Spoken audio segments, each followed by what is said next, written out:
ಮಂಜು ಅವ್ರ phone receive ಮಾಡಿದ್ರ? ಇಲ್ಲ ಅಕ್ಕ, ಎಷ್ಟೊಂದು ಸಾರಿ ಟ್ರೈ ಮಾಡಿದೆ, ಫೋನ್ ರಿಸೀವ್ ಮಾಡ್ತಿಲ್ಲ. ಅಮ್ಮ ತಪ್ಪು ಮಾಡ್ಬಿಟ್ಟ ಅಮ್ಮ, ಕ್ಷಮಿಸ್ಬಿಡಮ್ಮ. ಬೇಡ ಅಮ್ಮ, ನಾನು ನಿನಗೆ ಸರಿ ಹೇಳಿಲ್ಲ, ತಪ್ಪು ಮಾಡ್ಬೇಡ. ನಿನ್ನಿಂದ ನಿಮ್ಮ ಅಕ್ಕನ ಜನ ಹಾಳಾಗ್ಬಾರ್ದು ಅಂತ ಕೊನೆಗೂ ಅದನ್ನೇ ಮಾಡ್ದೆ ಅಲ್ಲ. ಈಗ ನೀನ್ ಮಾಡಿರೋ ಕೆಲ್ಸಕ್ಕೆ ಬಿಟ್ಟು ಹೋಗಿದ್ದಾರೆ ಕಣೆ. ಈ ಸಂತೋಷ ನಿನ್ಗೆ ಅಮ್ಮ, ನನ್ ಜೀವನ ಏನು ಆಗಿಲ್ಲ, ನಾನು ಸಮಾಧಾನ ಹೇಳ್ಕೊತೀನಮ್ಮ.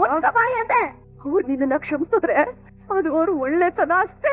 ಅವ್ರು ಒಳ್ಳೆತನ ನೀನ್ ಈ ತರ ದುರುಪಯೋಗ ಪಡಿಸ್ಕೋತಿ ಅಂತ ನಾನ್ ಅನ್ಕೊಟ್ಟಿರ್ಲಿಲ್ಲ ಮೀನಾ, ಅನ್ಕೊಟ್ಟಿರ್ಲಿಲ್ಲ.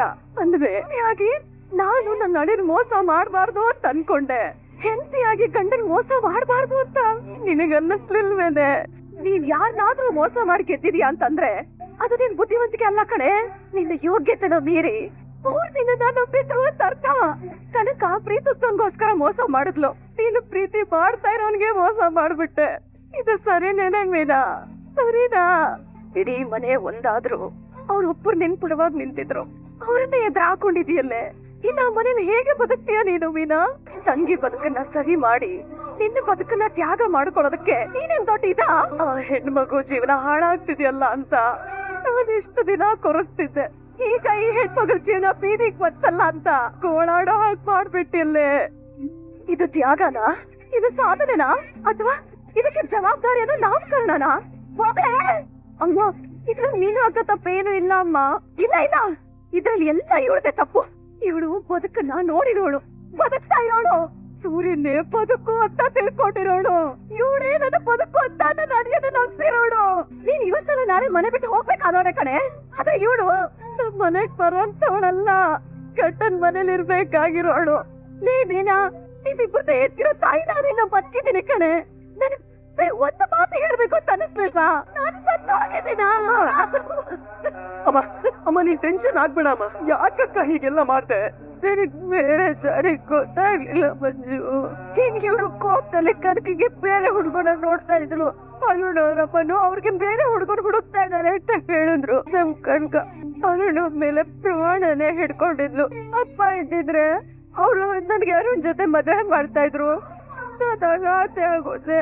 ನಾನು ಅನಾಥೆ ಆಗೋದೆ ಅಂತ ಹೇಳಿದ್ಲು. ಅವ್ರ ಜಾಗದಲ್ಲಿ ನೀನಿತ್ತು ನನ್ಗೆ ಮದ್ವೆ ಮಾಡ್ಕೊಳಕ ಅಂತ ಬೇಡ್ಕೊಂಡ್ಲು. ಆ ದಿನಕ್ಕೆ ಆ ಮಾತ್ ಕೇಳಿ ನನ್ಗೂ ಕೈ ಕಾಲ ಆಡ್ದಲೆ ಈ ನಿರ್ಧಾರ ಮಾಡ್ಬಿಟ್ಟೆ. ನೀನ್ ಸ್ವಲ್ಪ ತಾಳ್ಮೆಯಿಂದ ಇರ್ಬೇಕಾಗಿತ್ತಕ್ಕ. ನೀನ್ ನನಗೆ ಹೇಳಿಲ್ಲ ಅಂದ್ರೆ ಪರವಾಗಿಲ್ಲ ಕಣೆ, ಆದ್ರೆ ಅಳಿಯಂದ್ರಿಗೆ ಹೇಳ್ಬೇಕಾಗಿತ್ತಲ್ವಾ? ಅವ್ರು ನಿನ್ ಮೇಲೆ ಎಷ್ಟು ನಂಬಿಕೆ ಇಟ್ಕೊಂಡಿದ್ರು, ಅವ್ರ ನಂಬಿಕೆನ ಕಳ್ಕೊಂಡ್ಬಿಟ್ಟೆ ಕಣೆ, ಕಳ್ಕೊಂಡ್ಬಿಟ್ಟೆ. ನಾನು ಏನಾಗಬಾರ್ದು ಅಂತ ಅನ್ಕೊಂಡಿದ್ನೋ ಈಗ ಅದೇ ಆಗ್ತಿದೆ. ಅಮ್ಮ, ಹಾಗೆಲ್ಲ ಏನು ಆಗಲ್ಲ ಅಮ್ಮ. ಅಳಿಯಂದ್ರು ಬಟ್ಟೆ ಬಿಟ್ಟು ಹೋಗಿದ್ದಾರೆ ಕಣೆ. ಅವ್ರ ಬಗ್ಗೆ ಒಂಚೂರು ಆದ್ರೂ ಯೋಚನೆ ಮಾಡ್ತಿದ್ಯಾ ನೀನು? ಅಳಿಯಂದ್ರಿಗೆ ಕೋಪ ಜಾಸ್ತಿ ಅಂತ ನಿನಗೆ ಗೊತ್ತಿಲ್ವಾ? ಗೊತ್ತಿದೆ ಅಮ್ಮ, ಹಾಗೆ ಅವ್ರು ತುಂಬಾ ಒಳ್ಳೆಯವರು ಅನ್ನೋದು ಗೊತ್ತಿದೆ. ಅವ್ರ ಕೋಪ ಕಮ್ಮಿ ಆಗ್ತಿದ್ದಾಗೆ ನನ್ ಯಾಕೆ ಹೀಗೆಲ್ಲ ಮಾಡ್ದೆ ಅನ್ನೋದನ್ನ ಅವ್ರು ಅರ್ಥ ಮಾಡ್ಕೋತಾರಮ್ಮ. ಅಮ್ಮ ನಿಜ ಅಮ್ಮ, ನನಗೆ ನಂಬಿಕೆ ಇದೆ. ಅಮ್ಮ, ನಾವ್ ಹೀಗೆ ಮಾತಾಡ್ಕೊಂಡಿರಕ್ಕಾಗಲ್ಲಮ್ಮ. ಆಲ್ರೆಡಿ ಕನಕ ಅರುಣ್ ಮದುವೆ ಆಗೋಗಿದೆ, ಅಲ್ಲೆಲ್ಲರೂ ಕಾಯ್ತಿದಾರಮ್ಮ. ಮುಂದೆ ಏನಾಗ್ಬೇಕು ಅಂತ ನಾವ್ ನೋಡ್ಲೇಬೇಕು. ನನಗೆ ಯಾರ ಬಗ್ಗೆ ಯೋಚನೆ ಇಲ್ಲ ಕಣೋ. ಅಣಿ ಅಂದ್ರೆ ಇಲ್ಲಿ ಬರ್ಬೇಕು, ಇವ್ರಿಗೆ ಆಶೀರ್ವಾದ ಮಾಡ್ಬೇಕು, ಆವಾಗಲೇ ಇವ್ರ ಮದ್ವೆ ನಡೆಯೋದು. ಇಲ್ದೆ ಹೋದ್ರೆ ನಾವೇ ಅವ್ರಿಗೆ ಅವಮಾನ ಮಾಡ್ದಾಗ ಆಗ್ಬಿಡುತ್ತೆ ಕಣ್ರು. ಹೆಂಡತಿಯಾಗಿ ಇವ್ರು ಅವ್ರಿಗೆ ಮೋಸ ಮಾಡಿರ್ಬೋದು, ಆದ್ರೆ ಅತ್ತೆ ನಾನ್ ಮೋಸ ಮಾಡಕ್ಕಾಗಲ್ಲ, ಮಾಡಲ್ಲ. ಸರಿನಮ್ಮ, ಅವ್ರು ಇಲ್ಲಿಗೆ ಬರ್ತಾರೆ, ನಾನೇ ಹೋಗಿ ಕರ್ಕೊಂಡ್ ಬರ್ತೀನಿ. ಅಕ್ಕ, ನಾನು ನಿನ್ ಜೊತೆ ಬರ್ತೀನಿ. ಅಕ್ಕ ಬೇಡ ಕಣೆ, ನಿನ್ ಮದ್ವೆ ಹೆಣ್ಣು, ಹಾಗೆಲ್ಲ ಬರ್ಬಾರ್ದು, ಇಲ್ಲೇ ಇರು. ಇಲ್ಲ ಅಕ್ಕ, ಬಾಬಾ ನಿನ್ ಮೇಲೆ ಕೋಪ ಮಾಡ್ಕೊಂಡು ಹೋಗಿದಾರೆ. ತಪ್ಪು ಮಾಡಿದ್ ನಾನು, ಅವ್ರ ಇಟ್ಟಿದ್ ನಂಬಿಕೆಗೆ ಮೋಸ ಮಾಡಿದ್ ನಾನು. ನಾನೇ ಅವ್ರ ಹತ್ರ ಬಂದು ಕಾಲಿಗೆ ಬಿಟ್ಟು ಕ್ಷಮೆ ಕೇಳಿ ನಾನೇ ಕರ್ಕೊಂಡ್ ಬರ್ತೀನಿ. ಅಕ್ಕ, ಕನಕ ಯಾಕಕ್ಕ? ನಾನ್ ಬರ್ತೀನಿ, ನಡಿ ಭಾವನ ಕರ್ಕೊಂಬರೋಣ. ಬೇಡ ಕಣೋ, ನೀನ್ ಇಲ್ಲೇ ಇದ್ದು ಅಮ್ಮನ್ ನೋಡ್ಕೊ. ಇದಿಲ್ಲ ಅಂದ್ರೆ ಮದ್ವೆ ಹೆಣ್ಣಿನ ಕಡೆ ಇರಲ್ಲ ಕಣೆ. ಮೇನ್ ಡೋರಿಂದ ಹೋದ್ರೆ ಯಾರಾದ್ರೂ ನೋಡ್ತಾರೆ, ಹಿಂದೆಯಿಂದ ಹೋಗೋಣ, ಯಾರಿಗೂ ಗೊತ್ತಾಗ್ಬಾರ್ದು. ಮೀನಾ ಮರಿ ಕನಕಗೆ ರಿಜಿಸ್ಟರ್ ಮ್ಯಾರೇಜ್ ಮಾಡ್ಸಿರೋ ವಿಷಯ ನನಗೂ ಹೇಳಿಲ್ಲ ನೋಡು. ಅದ್ಗೆ ಕನಕನ್ ಜೀವನ ಚೆನ್ನಾಗಿರ್ಬೇಕು, ಅವಳು ಒಳ್ಳೇದಾಗ್ಬೇಕು ಅಂತ ಹೀಗ್ ಮಾಡ್ಬಿಟ್ಟಿದ್ದಾರೆ. ಆದ್ರೆ ಸೂರ್ಯನ್ಗ್ ಒಂದ್ ಮಾತಾದ್ರೂ ಹೇಳ್ಬೇಕಾಗಿತ್ತು. ಪಾಪ ಕಣೋ, ಅವ್ನು ತುಂಬಾ ನೊಂದ್ಕೊಂಡ್ಬಿಟ್ಟಿದ್ದಾನೆ. ಇನ್ಫ್ಯಾಕ್ಟ್ ನಾನೇ ಒಂದ್ಸಲ ಮೀನಾ ಮರಿ ಹತ್ರ ಹೇಳಿದೆ ಕನಕಂಗೆ ರಿಜಿಸ್ಟರ್ ಮ್ಯಾರೇಜ್ ಮಾಡಿಸ್ಬಿಡಿ ಅಂತ. ಬಟ್ ಅವರು ಅದಕ್ಕಿಂತ ಮುಂಚೆನೆ ಹೀಗ್ ಮಾಡ್ಬಿಟ್ಟಿದ್ದಾರೆ ನೋಡು. ನಾನ್ ಮೊದ್ಲೇ ಹೇಳ್ದೆ, ಇವರೆಲ್ಲ ಓಡೋಗಿ ಮದ್ವೆ ಮಾಡ್ಕೊಳ್ಳೋ ಜನ, ಇವ್ರಿಗೆ ಮದ್ವೆ ಮಂಟಪದ ಅವಶ್ಯಕತೆ ಇಲ್ಲ ಅಂತ. ಆದ್ರೆ ಯಾರ್ ತಾನೇ ನನ್ನ ಮಾತು ಕೇಳ್ತೀರಿ? ಬಾಯ್ ಬಡಿಕೆ, ಸ್ವಲ್ಪ ಬಾಯ್ ಮುಚ್ಕೊಂಡು ನಿಂತ್ಕೊಳೆ. ನೀನು ಕನ್ಸಿದ್ದೆಲ್ಲ ಹೇಳ್ಬಿಡಕ್ಕೆ ಇದು ಶಾಂತಿ ನಿವಾಸ ಅಲ್ಲ, ಮದುವೆ ಮನೆ ಕಣೆ. ತುಂಬಿ ಚೆನ್ನಾಗಿದ್ದಾರೆ. ಅಮ್ಮ ನಾನೇ ಹೋಗಿ ಕನಕವ್ರ ಅಮ್ಮನ ಹತ್ರ ಒಂದ್ಸಲ ಬೇಡಪ್ಪ, ಅವ್ರೀಗ ನಿನ್ ಮೇಲೆ ಕೋಪದಲ್ಲಿ ಇರ್ತಾರೆ, ನಿನ್ ಮಾತ್ ಕೇಳಲ್ಲ ಅವರು. ಇದಕ್ಕೆ ತಾನೇ ನಾನು ಅವತ್ತೇ ಹೇಳಿದ್ದು ನಿಮ್ಗೆ, ನಿಮ್ ಮಗ ಒಳ್ಳೆ ಕೆಲ್ಸದಲ್ಲಿದ್ದಾನೆ, ಅವನಿಗೆ ಇಂಥ ಸಂಬಂಧ ಬೇಡ ಅಂತ, ಬೇರೆ ಒಳ್ಳೆ ಕಡೆ ಹುಡುಗಿ ನೋಡಿ ಮದುವೆ ಮಾಡಿ ಅಂತಾನೂ ನಾನು ಹೇಳಿದ್ದೆ. ನಿಮಗೇ ಗೊತ್ತಿಲ್ಲದೆ ನಿಮ್ ಮಗನ ಮನ್ಸು ಬದಲಾಯಿಸಿ ಅವನನ್ನ ಕರ್ಕೊಂಡೋಗಿ ರಿಜಿಸ್ಟರ್ ಮದುವೆ ಮಾಡ್ಕೊಂಡಿದ್ದಾಳೆ ಅಂದ್ರೆ ಇನ್ ಎಂತ ಚಾಲಾಕಿ ಇರ್ಬೇಕು ಆ ಹುಡುಗಿ ಅಂತ ನೀವೇ ತಿಳ್ಕೊಳ್ಳಿ. ಉರಿಯೋ ಬೆಂಕಿಗೆ ತುಪ್ಪ ಸುರಿಯೋ ಕೆಲಸ ಮಾಡ್ಬೇಡ ಶಾಂತಿ. ಅಮ್ಮ, ಅವಳ ಮಾತಿಗೆ ನೀವು ತಪ್ಪಾಗಿ ತಿಳ್ಕೊಬೇಡಿ. ಏನೋ ವಯಸ್ಸಿಗೆ ಬಂದ ಮಕ್ಕಳು ಎಲ್ಲಿ ದೂರ ಆಗ್ಬಿಡ್ತಾರೋ ಅಂತ ಈ ತರ ತೀರ್ಮಾನ ತಗೊಂಡಿದ್ದಾರೆ ಅಷ್ಟೇ. ಈಗ ನಾವು ದೊಡ್ಡ ಮನ್ಸು ಮಾಡಿ ಮುಂದೇನಾಗ್ಬೇಕು ಅಂತ ತೀರ್ಮಾನ ತಗೋಬೇಕು. ಅಯ್ಯೋ, ಮುಂದಾಗಕ್ಕೇನಿದೆ? ಮದ್ವೆನೆ ಅರ್ಧಕ್ ಮುರಿದ್ ಬಿದ್ದೋಗಿದೆ. ಇವ್ರಿಗೆ ಹೇಗೋ ಮರ್ಯಾದೆ ಇಲ್ಲ, ಇವ್ರಿಗಿದ್ದಿದ್ ಮರ್ಯಾದೆ 3 ಕಾಸಿಗೆ ಹರಾಜು ಆಗೋಯ್ತು. ಅಮ್ಮ, ಅವ್ರಿಗೆ ಆಲ್ರೆಡಿ ಮದ್ವೆ ಆಗಿದೆಯಲ್ಲಮ್ಮ. ಮನೋಜ, ಆ ಮದ್ವೆನ ಯಾರು ಲೆಕ್ಕಕ್ಕೆ ತಗೊಳಲ್ಲ ಕಣೋ. ಇಲ್ಲಿ ಎಲ್ರ ಸಮ್ಮುಖದಲ್ಲೂ ಇವತ್ ಮದ್ವೆ ಆಗ್ಬೇಕಿತ್ತಲ್ಲ, ಅದು ನಿಂತೋಯ್ತಲ್ಲ, ಅದು ಮುಖ್ಯ. ಶಾಂತಿ ಅಮ್ಮ, ನಮ್ ಸೊಸೆನು ಇವ್ರು ಚೆನ್ನಾಗಿರ್ಲಿ ಅಂತ ಈ ತರ ದುಡುಕಿ ತೀರ್ಮಾನ ತಗೊಂಡ್ಬಿಟ್ಟಿದ್ದಾಳೆ. ತಪ್ಪು ತಿಳ್ಕೊಬೇಡಿ ಅಮ್ಮ. ಇದ್ರಲ್ಲಿ ತಪ್ಪು ತಿಳ್ಕೊಳ್ಳೋದು ಏನಿದೆ ರಾಯ್ರೆ? ಕನಕ ನಮ್ಮನೆ ಸೊಸೆ ಅಂತ ನಾನು ಯಾವಾಗ್ಲೂ ನಿರ್ಧಾರ ಮಾಡಿದ್ದೆ. ಇವ್ರ ಮದ್ವೆ ಆಗಿರೋದಕ್ಕೆ ನನ್ಗೆ ಯಾವ ಕೋಪನೂ ಇಲ್ಲ. ಇವ್ರಿಬ್ರು ಚೆನ್ನಾಗಿದ್ರೆ ನಂಗೆ ಅಷ್ಟೇ ಸಾಕು. ಇವ್ರೇನು ಹಿಂಗ್ ಹೇಳ್ತಿದಾರೆ? ಈ ಗ್ರಾಚಾರ ಕೆಟ್ಟವ್ರಿಗೂ ಆ ಹೂ ಕಟ್ಟವ್ರಿಗೂ ದೇವ್ರು ಕಟ್ಟಾಕಿದಾರ ನೋಡು, ಅದು ಕರ್ಮ. ಕರ್ಮ ಎಲ್ಲೆಲ್ಲಿಂದ ಸುತ್ಕೋತಿದ್ಯಪ್ಪ ದೇವ್ರೇ. ಅಯ್ಯೋಯ್ಯಪ್ಪ. ತಂಗಿವ, ಮದ್ವೆ ಹುಡುಗಿನ ಯಾಕಮ್ಮ ಹೊರಗಡೆ ಕರ್ಕೊಂಡ್ ಬಂದಿದ್ಯಾ? ಒಳಗ್ ಕರ್ಕೊಂಡು ಹೋಗು. ಅಣ್ಣ, ಅವ್ರೆಲ್ಲಿ? ಅವ್ನ್ ಮತ್ತೆ ಇಲ್ಲಿಗ್ ಬರಲ್ಲಮ್ಮ. ಆ ವಿಷಯ ಹೇಳಕ್ಕೆ ನಾನು ಇಲ್ಲಿಗ್ ಬಂದೆ. ಇಲ್ಲಿ ಅಣ್ಣ, ಅವ್ರೆಲ್ಲಿದ್ದಾರೆ ಅಂತ ಹೇಳಿ. ಅದು ಹೇಳೋಂತ ಜಾಗ ಅಲ್ಲಮ್ಮ. ಕರ್ಕೊಂಡ್ ಹೋಗಿ ಅಣ್ಣ, ಕರ್ಕೊಂಡ್ ಹೋಗಿ ಅಣ್ಣ. ಕುಸುಮ ಅವ್ರೆ, ಇದೇನಿದು ಹೀಗ್ ಬಂದ್ ಕೂತ್ಬಿಟ್ರಿ? ಇನ್ನೇನ್ ಮಾಡು ಅಂತೀರಮ್ಮ? ಕ್ರೂರವಾದ ಮೃಗಗಳಿರೋ ಕಡೆ ಮೌನವಾಗಿರೋದೇ ತುಂಬಾ ಒಳ್ಳೇದು. ಹೀಗ್ ಮೌನಾಚರಣೆ ಮಾಡ್ಕೊಂಡಿದ್ರೆ ಮಕ್ಳ ಭವಿಷ್ಯ ಏನಾಗ್ಬೇಕು ಹೇಳಿ? ಏನಾದ್ರೂ ಆಗಿರ್ಲಿ ಅಮ್ಮ, ನನ್ನ ಅಳಿಯನ್ ಮರ್ಯಾದೆ ಹೋದ್ರೆ ಅದು ನನ್ನ ಮರ್ಯಾದೆ ಹೋದ ಹಾಗೇನೆ. ನಿಮ್ ಅಳಿಯ ಅಲ್ವಾ? ಈ ಅಳಿಯನ್ ಮರ್ಯಾದೆ ಹೋದ್ರೆ ನಿಮಗ್ ಪರವಾಗಿಲ್ವಾ? ಆ ಅಳಿಯ ನಿಮ್ ಮನೆಗೆ ಎಷ್ಟು ಸಹಾಯ ಮಾಡಿದ್ದಾರೆ, ಅದ್ರ ಬಗ್ಗೆ ನಮ್ಗೂ ಗೌರವ ಇದೆಮ್ಮ. ಆದ್ರೆ ನನ್ ಮಗ ಕೂಡ ಮುಂದೆ ನಿಮ್ಗೆ ಹಾಗೆ ಆಸರೆ ಆಗ್ತಾನೆ. ಒಬ್ಬ ಅಳಿಯನ್ಗೆ ಮೋಸ ಆಯ್ತು ಅಂತ ಇನ್ನೊಬ್ಬ ಅಳಿಯನ್ಗೆ ನೀವೇ ಮೋಸ ಮಾಡೋದ್ ಸರಿನಾ ಅಮ್ಮ? ಎಲ್ ನಾವಿಬ್ರು ದೂರ ಆಗ್ಬಿಡ್ತೀವೋ ಅಂತ ಹೆದರ್ಕೊಂಡು ಇವ್ರು ತಪ್ಪೇ ಮಾಡಿರ್ಬಹುದು. ನಮ್ ಮಕ್ಳು ಚೆನ್ನಾಗಿರ್ಲಿ ಅಂತ ತಾನೆ ನಾವು ಈ ಮದ್ವೆ ಏರ್ಪಾಡ್ ಮಾಡಿರೋದು. ಹಾಗ್ ನೋಡಕ್ ಹೋದ್ರೆ ಇವ್ರಿಂದ ತಪ್ಪು ಮಾಡೋದಕ್ಕೆ ಕಾರಣನೇ ನಮ್ಮಂತ ಹಿರಿಯರು. ಮೊದ್ಲೇ ಇವ್ರ ಪ್ರೀತಿನ ಒಪ್ಕೊಂಡು ನಾವು ಮದ್ವೆ ಮಾಡ್ಸೋ ನಿರ್ಧಾರ ಮಾಡಿದ್ದಿದ್ರೆ ಇವ್ರು ಯಾಕಮ್ಮ ಅಂತ ನಿರ್ಧಾರ ಮಾಡಿರೋರು? ಕಾಲ ಮಿಂಚಿಲ್ಲಮ್ಮ, ಹೊರಗಡೆ ಜನ ಕಾಯ್ತಾ ಇದಾರೆ. ಒಬ್ಬೊಬ್ರು ಬಾಯಲ್ಲಿ ಒಂದೊಂದ್ ಕತೆ ಹುಟ್ಟೋಕ್ ಮೊದ್ಲು ನಿಮ್ ಮಗ್ಳ ಜೀವನ ಸರಿ ಮಾಡಿ ದಯವಿಟ್ಟು ಬಂದು ತಾಳಿ ಶಾಸ್ತ್ರ ಮುಗಿಸಿಮ್ಮ. ಕನಕ ಎಲ್ಲಿ? ಮುಂಚೆ ಎಲ್ಲೋ ಕನಕ ಕಾಣ್ತಾ ಇಲ್ಲ. ಅದು ಮೀನಾಕ ಮತ್ತು ಕನಕ ಭಾವನ ಒಪ್ಸಿ ಕರ್ಕೊಂಡ್ ಬರ್ತೀನಿ ಅಂತ ಹೋಗಿದ್ರು. ಎಲ್ಲಿಗೆ? ಇವಾಗ ನಿಮ್ ಬಾವನ್ನ ಹುಡುಕಿ ಅವ್ರನ್ನ ಒಪ್ಸಿ ಕರ್ಕೊಂಡ್ ಬರೋವರೆಗೂ ನಾವ್ ಹೀಗೆ ತಲೆ ತಗ್ಗಿಸ್ಕೊಂಡಿರ್ಬೇಕಾ? ಬೇಗ ಬರೋದಕ್ಕೆ ಕೇಳು. ಸಾರ್ ನಮಸ್ಕಾರ. ಏನ್ ನಿಮ್ ಹೆಸರು? ಸೂರ್ಯ. ಸೂರ್ಯ? ನನ್ನ ಹೆಸರು ಚಂದ್ರ. ನಟಿಬಿಟ್ಟಿಯೋ? ಸೇಮ್. ಅಲ್ಲ ಸರ್, ಅವಾಗಿಂದ ನಾನು ನೋಡ್ತಾ ಇದ್ದೀನಿ, ಈ 3 ಕ್ವಾರ್ಟರ್ ಮಡಕೊಂಡ್ಬಿಟ್ಟು ಶಾನೆ ಯೋಚನೆ ಮಾಡ್ತಿದ್ರಲ್ಲ. ಎಲ್ಲಾ ಸಮಸ್ಯೆಗೂ ಶಾರ್ಟ್ ಬ್ರೇಕ್ ಹಾಕೋ ಇದರಲ್ಲೇ ಒಂದು ಸಮಸ್ಯೆ ಇದೆ ಸರ್, ಅದ್ರ ಬಗ್ಗೆ ಯೋಚನೆ ಮಾಡ್ತಾ ಇದ್ದೀನಿ. ಏನ್ ಸರ್? ಎಣ್ಣೆ ಸಮಸ್ಯೆನಾ? ಏನ್ ಸರ್ ಅದು? ಇದು ನಾನು, ಇದು ಅರುಣ, ಆಮೇಲೆ ಇದು ನನ್ನ ಹೆಂಡತಿ ಮೀನಾ. ಇದರಲ್ಲಿ ನನಗೆ ಮೋಸ ಆಗಿದೆ. ಓಹೋ, ನೀವು ಶೋಷಿತ ವರ್ಗ ಸೇರ್ಕೊಂಡ್ಬಿಟ್ಟಿದ್ದೀರಲ್ಲ ಸರ್. ನೋಡಿ, ಈ ಫಿಶಸ್ ಫಿಂಗರ್ ಪ್ರಿಂಟ್ ಬೇಕಾದ್ರೆ ಕಂಡುಹಿಡಿದು ಬಿಡ್ಬೋದು, ಮಿಸಸ್ ಬ್ಲೂ ಪ್ರಿಂಟ್ ಕಂಡುಹಿಡಿಯಕ್ಕೆ ಆಗಲ್ಲ, ಬಾರಿ ಕಷ್ಟ. ಅಂದ್ರೆ ಈಗ ನಿಮಗೆ ವಿಷಯ ಅರ್ಥ ಆಗಿದೆ ಅಂತ ಆಯ್ತು. ಹೌದು ಸರ್, ಇಷ್ಟು ಅರ್ಥ ಆಗಲ್ವಾ? ಅಲ್ಲ, ಇಷ್ಟು ಅರ್ಥ ಆಗದೆ ಇರೋದಕ್ಕೆ ನನ್ನ ಬಾಯಲ್ಲಿ ಬೆಟ್ಟಿಕೊಂಡು ಚೀಪ್ತಿರೋ ಚಿಕ್ಕ ಮಗು ಅನ್ಕೊಂಡ್ಬಿಟ್ಟಿದ್ದೀರಾ. ನೋಡಿ, ನಿಮ್ಗೆ ಅರ್ಥ ಆಗಂಗೆ ಹೇಳ್ಬಿಡ್ತೀನಿ. ಈ ಕ್ವಾರ್ಟರ್ ನೀವು, ಈ ಕ್ವಾರ್ಟರ್ ನೀವು ಹೆಂಡ್ತಿ, ಈ ಕ್ವಾರ್ಟರ್ ನಿಮ್ಮಿಬ್ಬರ ಮಧ್ಯೆ ಬಂದನಲ್ಲ ಅರುಣ, ಅವಳು. ಈ ಕ್ವಾರ್ಟರ್ ಅಂದ್ರೆ ಅರುಣ ಮತ್ತೆ ನಿಮ್ ಹೆಂಡತಿ ಇಬ್ರು ಒಂದಾಗ್ಬಿಟ್ಟು ಆಫ್ ಬಟ್ಲ ಆಗ್ಬಿಟ್ಟವ್ರೆ. ನೀವು ಪಾಪ ಬಾಯ್ಡ್ ತರ ಬೇರೆ ಆಗ್ಬಿಟ್ಟಿದ್ದೀರಾ. ಅಂದ್ರೆ ಅರುಣ ನಿಮ್ ಹೆಂಡತಿನ ಓಡ್ಸ್ಕೊಂಡು ಹೋಗ್ಬಿಟ್ಟವ್ನೆ. ಹ್ಞೂ ಸಾರ್, ಹಿಸ್ಟ್ರಿ ನಿಮ್ ಜೊತೆ, ಕಾಲ್ ಹಿಸ್ಟ್ರಿ ಅರುಣನ್ ಜೊತೆ. ಅಯ್ಯತ್ತೇ ಕಡಿಕೆ ನನ್ನ ಮಗನ್ ತಂದು ಏನೋ ಬಗೊಳ್ತಾ ಇದ್ಯಾ?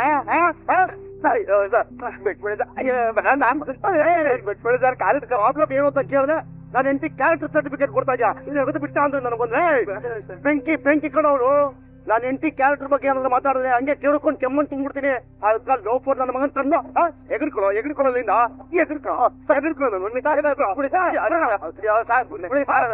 ಕುಡೀರಿ, ನೆಟ್ಟಗಿದ್ರೆ ಎಲ್ಲಿ ನನ್ ಮಾತ್ ಕೇಳ್ಬಿಡ್ತೀರಿ ಅನ್ನೋ ಭಯ ಅಲ್ವಾ ನಿಮ್ಗೆ?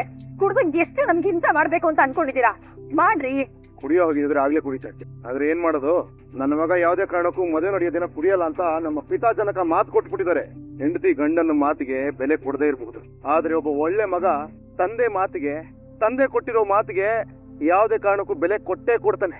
ನಿಮ್ ಕೋಪ ಏನಿದ್ರು ಆಮೇಲೆ ಮೊದ್ಲು ಬಂದ್ರೆ ಇಲ್ಲಿಂದ ಹೋಗೋಣ. ಎಲ್ಕ ನೋಡಿ, ನೀವು ಬರ್ದೆ ಇವ್ಳ ಮದ್ವೆ ಆಗಲ್ಲ. ಮದುವೆ ಆಗೋಗಿದೆಯಲ್ಲ, ಇನ್ನೇನ್ ಬರೋದು, ಇನ್ನೇನ್ ಮದುವೆ ಮಾಡೋದು? ನೀವು ಅಕ್ಕ ಇರೋ ಅಕ್ಕ. ಬಾಬಾ, ನಾನ್ ತಪ್ಪು ಮಾಡ್ಬಿಟ್ಟೆ ಬಾಬಾ. ಅಕ್ಕ ಬೇಡ ಬೇಡ ಅಂತ ಹೇಳಿದ್ರು ನಾನೇ ಹಠ ಮಾಡಿ ಅವ್ರನ್ನ ರಿಜಿಸ್ಟರ್ ಮದ್ವೆ ಆಗ್ಬಿಟ್ಟೆ. ದಯವಿಟ್ಟು ನನ್ನ ಕ್ಷಮಿಸ್ಬಿಡಿ ಬಾಬಾ. ಅಲ್ಲ, ಬಾವಾ ಬಾವಾ ಬಾವಾ ಅಂತ ತುಂಬಾ ಭಾವನೆ ತುಂಬ್ಕೊಂಡು ಹೇಳ್ತಾ ಇದೆಯಲ್ಲಮ್ಮ. ಯಾರಮ್ಮ ನಿನ್ ಭಾವ? ಹೋಗ್ಲಿ, ಬಾಬಾ ಅಂತಂದ್ರೆ ಏನು ಅಂತಾದ್ರೂ ಗೊತ್ತೇನು? ಇವತ್ತು ಅಕ್ಕನ ಕೈ ಹಿಡಿದ ಗಂಡಸು ನಾಳೆ ಇಡೀ ಕುಟುಂಬದ ಕೈ ಹಿಡಿಯೋನು. ಮದುವೆ ಆದ ಮೊದಲನೇ ವರ್ಷ ಯುಗಾದಿಗೆ ದೀಪಾವಳಿಗೆ ಒಬ್ಬಟ್ಟು ತಂಬಿಟ್ಟು ತಿನ್ನಕ್ಕೆ ಬರೋ ಅತಿಥಿ ಸಾಯೋವರೆಗೂ ಆ ಮನೆಗೆ ಮಗನಾಗಿರ್ತಾನೆ. ಅತ್ತೆಯಲ್ಲಿ ತಾಯಿನ ನೋಡ್ತಾ ಹೆಂಡತಿ, ತಂಗಿ, ತಮ್ಮ ಇವ್ರ ಎಲ್ಲರಲ್ಲೂ ಒಡ ಹುಟ್ಟಿದವ್ರನ್ನ ನೋಡೋನು. ರಾಖಿ ಹಬ್ಬಕ್ಕೆ ರಾಖಿ ಕಟ್ಟಿಸ್ಕೊಳಲ್ಲ, ನಾಗರ ಪಂಚಮಿ ದಿನ ಹಾಲು ಇಸ್ಕೊಳಲ್ಲ, ಆದ್ರೂ ಅಣ್ಣನ್ ಸ್ಥಾನದಲ್ಲಿ ನಿಂತ್ಕೋತಾನೆ. ಸ್ವಂತ ಅಣ್ಣನ್ ಮಾತೇ ಕೇಳೋದಿಲ್ಲ, ಇನ್ನು ಈ ಪುಡಂಗಿ ಮಾತು ನಾನ್ ಯಾಕೆ ಕೇಳಬೇಕು ಅನ್ನೋ ಲಾ ಇಲ್ಲ ಅಂತ ಮೋಸ ಮಾಡ್ತೇನೆ ಸಿಸ್ಟರ್ ಇಲ್ಲ ನೀನು. ಇನ್ ಹೆಂಡತಿ ಮನೆ ಮೂಲೆಯಲ್ಲಿ ಇರ್ಬೇಕಾದವಳನ್ನ ಎದೆ ಮೂಲೆಯಲ್ಲಿ ಇರಿಸ್ಕೊಂಡು ಅವಳು ಕೇಳಿದ್ದೆಲ್ಲ ಕೊಡಿಸ್ಕೊಂಡು ಅವಳು ಹೇಳಿದ್ದೆಲ್ಲ ಮಾಡ್ಕೊಂಡು ದೊಡ್ಡ ಸ್ಥಾನ ಕೊಟ್ಟಿರ್ತೀವಿ. ಆದ್ರೆ ನೀವೇನ್ ಮಾಡ್ತೀರಾ? ಮಗಂದು ಮದುವೆ ಆದ ಬರೀ ಸ್ವಲ್ಪ ದಿನ ಅಷ್ಟೇ ಗಂಡನ ಬಾಯಲ್ಲಿ ಹೆಂಡತಿಯೊಬ್ಬಳು ಮನೆಯೊಳಗಿದ್ದಾರೆ ನನಗದು ಕೋಟಿ ರೂಪಾಯಿ, ಹೆಂಡತಿಯೊಬ್ಬಳು ಹತ್ತಿರವಿದ್ದಾರೆ ನಾನು ಒಬ್ಬ ಸಿಪಾಯಿ ಅಂತ ಇರ್ತೀವಿ.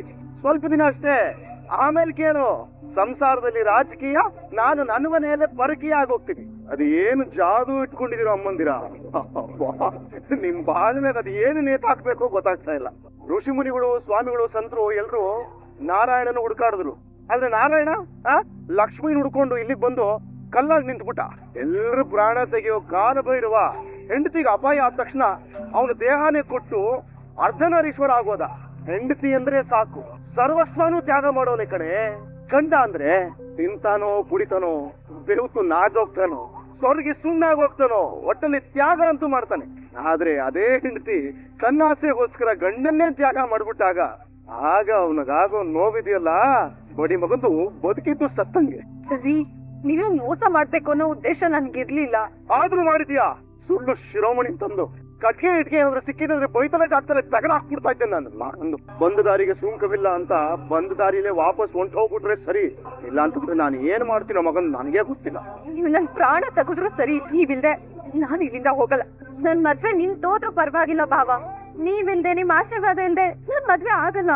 ಹಂಗ ಇರಿ, ಇನ್ನೊಂದ್ 4 ದಿನ ಇಲ್ಲೇ ಇರಿ, ನನಗೇನಿಲ್ಲ, ಪರವಾಗಿಲ್ಲ ಇರಿ. ನಿಮ್ ಮನೆಯವರೆಲ್ಲ ಹೀಗೆ ಅನ್ಸತ್ತೆ ಅತ್ತೆ, ಸಣ್ಣ ಸಣ್ಣ ವಿಚಾರನ ದೊಡ್ಡದ್ ಮಾಡಿ ಮಜಾ ತಗೋತಾರೆ. ಸಣ್ಣ ವಿಷಯ ಅಂದ್ರೆ ಯಾವ್ದಪ್ಪ? ಕಂಡವ್ರ ಹೆಣ್ಮಗುನ ಯಾರಿಗೂ ಹೇಳ್ದೆ ಕೇಳದೆ ಕರ್ಕೊಂಡು ಹೋಗಿ ಮದ್ವೆ ಮಾಡ್ಕೊಳ್ಳೋದ? ಅಮ್ಮ, ನಿಮ್ಗೆ 3 ಜನ ಮಕ್ಳು, ಅಳಿಯ ಇದ್ದಾನೆ, ಅಳಿಯಂದ್ರು ಮನೆಯವರಿದ್ದಾರೆ, ನನಗಿರೋದು ನಮ್ಮಮ್ಮ ಮಾತ್ರನೇ. ನಾನು ನಮ್ಮಮ್ಮನ್ಗೂ ಹೇಳ್ದೆ ಮದ್ವೆ ಆಗಿದ್ದೀನಿ ಅಂತಂದ್ರೆ ನಿಮ್ಮೆಲ್ರಿಗೂ ಮೋಸ ಮಾಡ್ಬೇಕು ಅಂತ ಅಲ್ಲ, ಕನಕನ ಬಿಟ್ಟು ನನ್ ಕೈಲಿ ಇರಕ್ ಆಗಲ್ಲ ಅಂತ ಅಲ್ಲ. ನಾನ್ ಮದ್ವೆ ಆಗಿದ್ದೀನಿ ಅಂತ ನಮ್ಮ ಮನೆ ಕರ್ಕೊಂಡು ಹೋಗಿದ್ದೀನ? ಇಲ್ಲ ತಾನೆ, ಎಲ್ಲರನ್ನು ಒಪ್ಸಿ ತಾಳಿ ಕಟ್ಟಿ ಕರ್ಕೊಂಡು ಹೋಗ್ಬೇಕು ಅಂತ ತಾನೇ ಇದ್ದೀನಿ. ಇದ್ರಲ್ಲಿ ಏನ್ ತಪ್ಪಿದೆ ಹೇಳಿಮ್ಮ? ಈಗ ಕನಕ ನನ್ನ ಹೆಂಡತಿ, ನನಗೆ ಹೇಳ್ದೆ ಹೋಗಿರೋದು ತಪ್ಪಲ್ವಾ? 2 ವರ್ಷ ಆಗ್ತಾ ಬಂತು, ನನ್ನ ಮಗಳು ಮೀನಾ ಸೂರ್ಯನ್ ಜೊತೆ ಸಂಸಾರ ಮಾಡಕ್ ಶುರು ಮಾಡಿ, ಇನ್ನು ರಿಜಿಸ್ಟರ್ ಮದ್ವೆ ಆಗಿರೋ ನೀವು ನನ್ನ ಹೆಂಡತಿ ನನಗೆ ಹೇಳ್ದೆ ಹೋಗಿದ್ದಾಳೆ ಅಂತ ಹೇಳ್ತಿದ್ದೀರಲ್ಲ, ಇನ್ನು ನನ್ನ ಅಳಿಯನ್ ಮನ್ಸಿಗೆ ಎಷ್ಟು ನೋವಾಗಿರುತ್ತೆ ಅಂತ ಯೋಚನೆ ಮಾಡಿ. ಕಡೆ ಪಕ್ಷ ಇಲ್ಲಿಗೆ ಬಂದ್ಮೇಲಾದ್ರೂ ನೀವು ಸತ್ಯ ಹೇಳ್ಬೋದಾಗಿತ್ತು ಬಾಬಾ. ಲೋ, ಹೇಳ್ಬೋದಾಗಿತ್ತು, ಮಾಡ್ಬೋದಾಗಿತ್ತು ಅಂತ ಹೇಳ್ತಾ ಕೂತ್ಕೊಳ್ಳೋ ಸಮಯ ಅಲ್ಲ ಇದು. ಕರಿಯೋ, ಅದೆಲ್ಲಿದ್ದಾಳೆ ಅಂತ ಕರಿ. ನೀವಿಲ್ದೆ ನಿಮ್ ಆಶೀರ್ವಾದ ಇಲ್ದೆ ನಾವ್ ತಾಳಿ ಕಟ್ಟಿಸ್ಕೊಳ್ಳಲ್ಲ. ನನಗೋಸ್ಕರ ಕೈ ಬಿಡ, ನಾನು ಬರೋಕ್ಕಿಲ್ಲ, ಏನು ಪ್ರಯೋಜನ ಇಲ್ಲ. ಸೇರೋದು ನಿಮ್ ಮನೆಗ್ ಬಂದಿದ್ದೀನಿ ಅನ್ ಮಾತ್ರಕ್ಕೆ ಅವ್ರ ಮನೆ ಬಗ್ಗೆ ಕೇರ್ ಮಾಡಲ್ಲ ಅಂತ ನನ್ ಹೇಳಿಲ್ಲ. ಅಡಿಗೆಗೆ ಉಪ್ಪು ಬೇಕು, ಖಾರನೂ ಬೇಕು, ತಟ್ಟೆಗೆ ಅನ್ನನೂ ಬೇಕು, ಸಾಂಬಾರು ಬೇಕು. ನನ್ ಜಾಗದಲ್ಲಿ ನೀವಿದ್ದಿದ್ರೆ ಏನ್ ಮಾಡ್ತಿದ್ರೆ ಹೇಳಿ? ವಿಡಿಯೋ ಇಷ್ಟ ಆಗಿದ್ರೆ ಲೈಕ್ ಮಾಡಿ, ಸಬ್ಸ್ಕ್ರೈಬ್ ಮಾಡಿ, ಎಲ್ರಿಗೂ ಕೂಡ ಶೇರ್ ಮಾಡಿ. ವಿಡಿಯೋ ನೋಡಿದ್ದಕ್ಕಾಗಿ ಎಲ್ರಿಗೂ ಕೂಡ ಧನ್ಯವಾದಗಳು.